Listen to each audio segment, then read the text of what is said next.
Hi, this is Brian Casey from The Girl and the Fig, and today we're going to talk about one of my favorite grapes, picpoul. It's one of the older white wine varietals from the south of France and probably one of the favorites in the restaurant. Loose translation of picpoul means lip stinger, which is because of the wine's extremely high acidity. Picpoul Blanc is one of the key grapes in Picpoul de Pinet, which you'll see two examples here right now. Julie Bonneau being one of my favorite producers.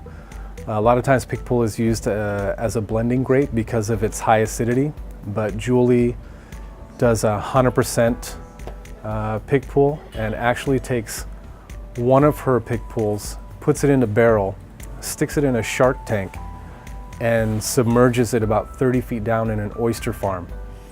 So typically from picpoul you'll get this very lean, clean, racy wine. But with that particular wine that she does, it's down 30 feet in the ocean and it's rocking back and forth on the lees, doing a little bâtonnage. And after 3 months they pull that up, you're getting a much creamier style wine, and you can almost taste a little bit of salinity from the ocean water.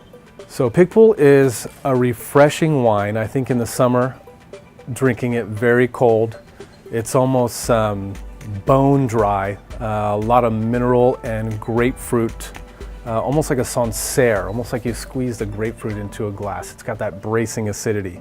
A little hint of white pepper and a little bit steely, primarily from the stainless steel aging. I think the wines you can compare picpoul to, I think if someone comes in and says, you know, I'm used to drinking Pinot Grigio or Alvarinho, or even a Sauvignon Blanc from Marlborough from New Zealand, if they're used to something that has that high acidity to it, a lighter, more racier wine, then picpoul is definitely your go-to wine. Picpoul is great as an aperitif, I think, just for sipping on a hot summer day. I think with charcuterie and cheese out on the patio in the summer, and especially if you have oysters on the menu. Sometimes we do, sometimes we don't. Any type of seafood, even shrimp, would be a really nice pairing. And believe it or not, chocolate. And that sounds crazy, but I dare you to try it. So the picpoul wines from France tend to be very lean, dry, crisp, acidic, but you do have some California winemakers making picpoul, and they will make them a little bit more lush in style.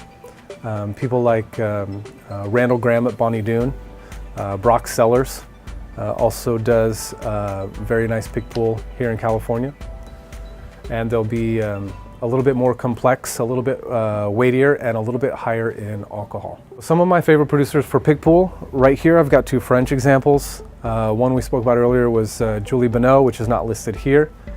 Here you have Gerard Bertrand, and also Domaine Font-Mars, which literally translates to land of the dinosaurs. This particular vineyard is one of the only places in the world that you can still dig up fossilized dinosaur eggs. You do still have some local producers here, Bonnie Doon, and probably one of the best picpouls, if you can get it, because a lot of times they'll tend to use it in their white blends, is at Tablas Creek. This is Brian Casey for The Girl and the Fig, and I'm telling you, know your vines and enjoy your wines.